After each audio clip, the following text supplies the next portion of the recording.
নমস্কার বন্ধুরা, তিহান বাবুর জন্মদিনের ব্লগ নিয়ে চলে এসেছি। এই ব্লগে দেখতে পারবেন তিহান বাবু দুপুরে কি করলো। সোনা ছেলের আমার 2 বছর পূর্ণ হলো, আর সকাল সকাল ঘুম থেকে উঠেই পায়েসটা রান্না করতে চলে আসছে। আর বিধু বলছিল যে ওই সব রান্না করবে, আমাকে আর রান্না করতে হবে না, তাই আমি শুধু পায়েসটাই রান্না করলাম। রান্না হয়েছিল শস্য বাটাতে ইলিশ মাছ, আস্ত মুরগির রোস্ট, আর মাছ, চিংড়ি মাছ মাথা দিয়ে ডাল।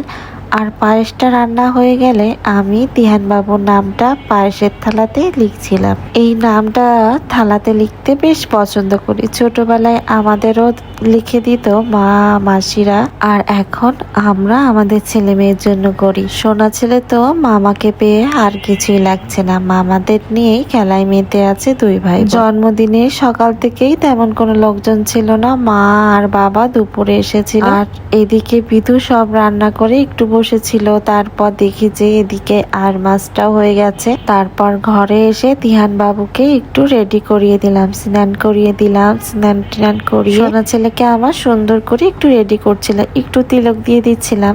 জন্মদিনের দিন একটু কপাল ভরে না সাজলে হয়? ছোটবেলায় তো আমরাও এমন সাজতাম, আর ওদেরও একটু সাজিয়ে দিচ্ছিলাম। আর এদিকে বিধু স্নান করে এসে আবার মেয়েটাকে স্নান করে রেডি করিয়ে দিল। ওই যেহেতু সব রান্না করেছিল তাই একটু দেরি হয়ে গেল। আর মা বাবা ট্রেনে চলে আসছিল দুপুর 2টোর দিকে। আর মা তো অনেকটাই অসুস্থ, মায়ের জন্য শরীর খারাপটা সারছেই না।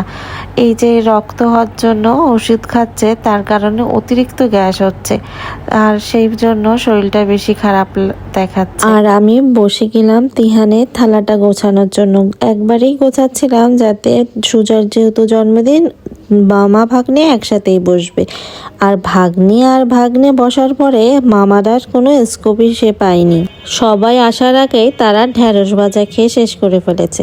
আশীর্বাদ করবে কি তার আগেই তারা খাওয়া দাওয়া শুরু করে দিয়েছে। আসলে মেয়েটা তো একটু মেলাই শান্ত, ছেলেটা আবার দিদিকে বেশি ফলো করে। তারপর ওর বাবা আসলো, এই যে ওর বাবা নিয়ে যাচ্ছিল, পিছন ঘুরে আবার আমাকে ডাকছে। তারপর আমরা সবাই যেখানে খাবারের আয়োজনটা করেছিলাম, আমি আর তিহানের বাবা বসে পড়লাম ছেলে মেয়ের পাশে। তারপর ওদের ঠাম্মি এসে প্রথমে আশীর্বাদ করলো। এই আশীর্বাদ পর্বটাই বেশ পছন্দ আমার কাছে। তারপর শাশুড়ি মা আবার সুজয়কে একটু আশীর্বাদ করে দিল। তারপর মা এসে তিহান বাবুকে, মেয়েটাকেও একসাথে আশীর্বাদ দিল। আর সবার শেষে বাবা আশীর্বাদ করলো। আর ওদের তো আশীর্বাদ কে কি করলো সেটা নিয়ে চিন্তা নেই, ওরা কি করে খাবে, খেয়ে আবার সেই জায়গাটা লন্ডভন্ড করবে সেই চিন্তা। তারপর তিহানের বাবা আর আমি একসাথেই বলতে গেলে আশীর্বাদ করলাম ছেলে মেয়েগুলোকে। দেখতেই পাচ্ছেন আমরা আশীর্বাদ করলাম। আর সবার শেষে বিধু আর দাদাভাই আশীর্বাদ করেছে, কিন্তু সেটার ভিডিও নেই, ছবি আছে। আর সবাই একসাথে খাওয়া দাওয়া করে নিল দুপুরে। আর রাতে সন্ধ্যার আয়োজনের ভিডিও নিয়ে নেক্সট ব্লগে আপনারা দেখতে পারবেন। কেমন লাগলো জানাবেন।